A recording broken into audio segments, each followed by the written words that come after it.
السلام علیکم ورحمۃ اللہ وبرکاتہ۔ ریڈیو HRDF میں خوش آمدید۔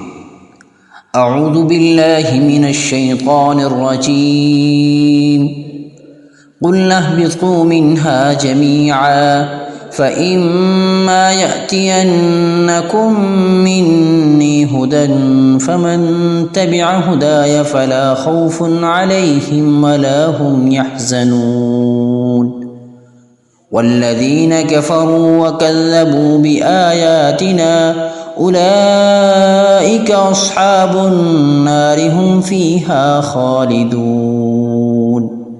ہم نے فرمایا تم سب جنت سے اتر جاؤ، پھر اگر تمہارے پاس میری طرف سے کوئی ہدایت پہنچے تو جو بھی میری ہدایت کی پیروی کرے گا نہ ان پر کوئی خوف طاری ہوگا اور نہ وہ غمگین ہوں گے، اور جو لوگ کفر کریں گے اور ہماری آیتوں کو جھٹلائیں گے تو وہی دوزخی ہوں گے اور وہ اس میں ہمیشہ ہمیش رہیں گے۔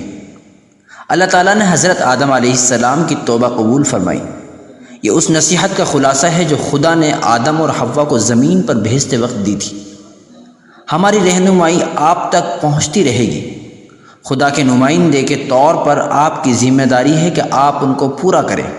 جو کوئی بھی اس مشن کو مکمل کرتا ہے اسے اپنی دنیاوی زندگی اور آخرت کی زندگی میں کوئی خوف یا پریشانی نہیں ہوگی، اور ہماری ہدایت پر چلنے والوں کو کبھی غم نہیں کرنا پڑے گا۔ زندگی میں خوشی اور سکون اسی وقت مل سکتا ہے جب انسان اللہ کے راستے پر چلے گا۔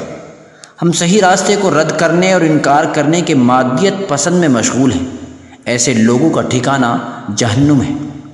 انسان کو پہلے ہی انبیاؤں کے ذریعے نیک لوگوں کے لیے جنت کی خوشخبری اور بدکاروں کو جہنم کی انتباہ مل چکی ہے۔ انبیاء نے انسانوں کو وہ سب کچھ سکھایا جس کی انہیں جنت تک رسائی اور جہنم سے نجات حاصل کرنے کی ضرورت تھی۔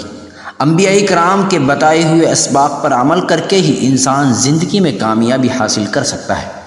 جو لوگ اللہ کی نافرمانی کرتے ہیں اور اس پر تکبر کرتے ہیں وہ نہ خود کو کامیابی کی طرف لے جا سکیں گے اور نہ ہی انسانی معاشرے کو کامیابی کی طرف لے جا سکتے ہیں۔ قیاس آرائیوں اور توہم پرستی کے آگے سر تسلیم خم کرنا انسانوں کے لیے انتہائی خطرناک اور تباہ کن ہے۔